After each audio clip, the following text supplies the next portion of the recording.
Hello and welcome to another episode of Beer Man's Noble Beer Reviews. Today I have a beer from a brewing company that I don't believe I've done a review for yet. This is from a brewing company that's commonly known as Sarah, which S-A-R-A, which stands for Sante Adairius Rustic Ales. See that right there. And this is Saison Bernice. And the description says Saison Bernice, centerpiece of our brewery. This is basically their kind of like their flagship beer. They, as far as I know, pretty much everything they do, almost everything they do is wild. So it's definitely their flagship wild beer. It's purest expression of both our brewing philosophy and our house culture. So it is a rustic saison, basically 6.5 ABV. And yeah, I honestly don't know if I've had this before. I've had a lot of stuff from Sarah, but I don't know if I've had this, which is basically their flagship wild ale. So I'm pretty excited to crack it open and see what we got here.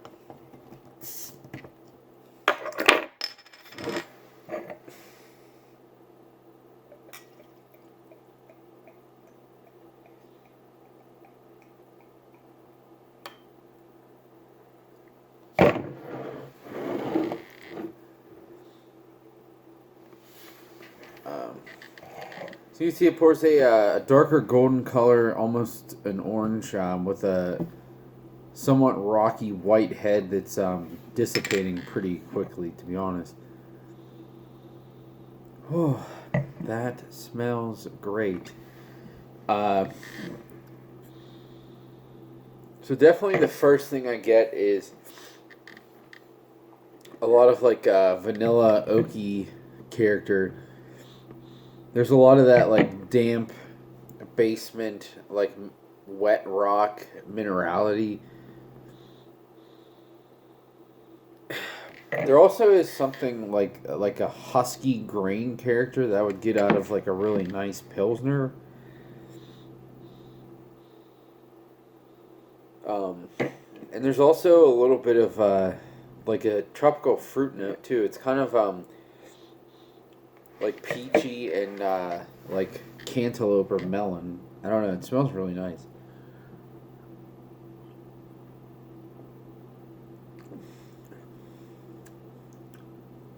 That's good. That's real good. Uh, so it definitely is has an acidic character to it, but I would not consider this like sour. It's not. It's for sure not a clean beer, but it's it's not tart.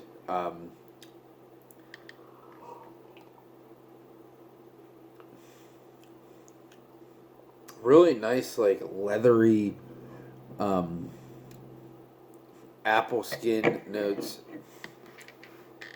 Definitely still get some of that oak. There's some peach skin in there.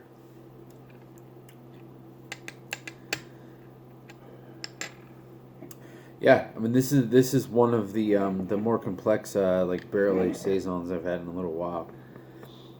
So I had Florence, Hill Farmstead Florence today at Divine Barrel's second anniversary. They had a bunch of guest taps, and that was one of them. So I appreciated that, and props to Divine Barrel for having your second anniversary and having Hill Farmstead on tap. That's awesome. This is significantly better than the Florence was. None of the Florence was bad, but this is a lot more complex than that one.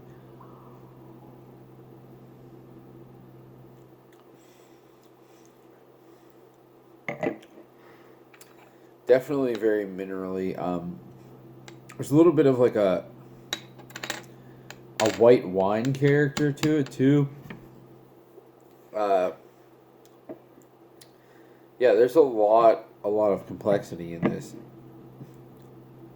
and so I'm actually drinking this pretty warm for whatever reason. I just pulled it out of the fridge.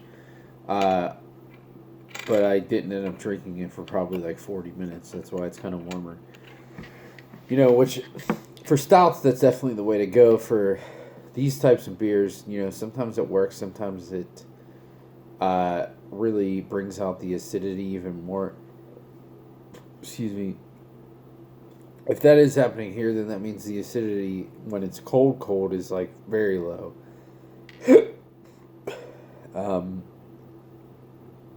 Yeah, this is really good. This is one of the better barrel-aged Saisons I've had in a while, to be honest.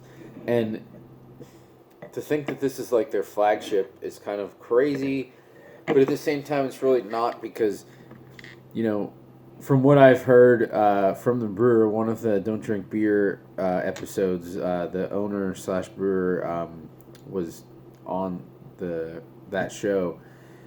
And he was saying, like, yeah, it's our flagship, and the reason it's our flagship is because it's the base beer for so many other different things. So that makes perfect sense. These other things are so good because they start with this, and then they add peaches like West Ashley, or they do this or this. But to get to that, you have to have a really good base beer. So that makes sense why this is so good. If this is the base of West Ashley. Which I'm pretty sure he did say that. So that makes perfect sense to me. Because West Ashley is a really nice beer. I would say they're one of the breweries that I sometimes say I think are a little overrated. And I would kind of say that. I would kind of still say that. Only because I know some people think like they're the best. They're the second best American wild ale producer behind Hill Farmstead, which I don't agree with. I do think they're a fantastic brewery, but for me, they're not like right behind Hill Farmstead. They just aren't.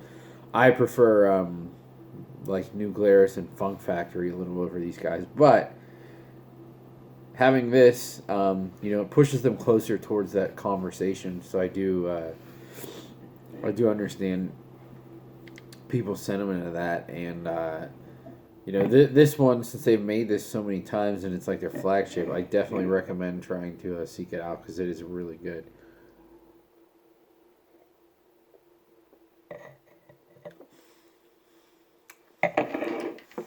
Yeah, I could drink this all day. It's one of those bottles that it's a 750, but I knew that there really wouldn't be a reason opening this and drinking it myself because I heard from so many people it's just such a tasty, easy drinking beer, and it's definitely the case. So I'm glad I opened it myself because I will have no problem finishing the 750. But yeah, on my scale of buy, drink, dump, I honestly don't know and or remember what this cost because I didn't buy it. I got it in a trade. I either got it in a trade or I got it for cost, like in a for cost group, but it was so long ago I don't remember what I paid for it. But I think it's like $20 or less,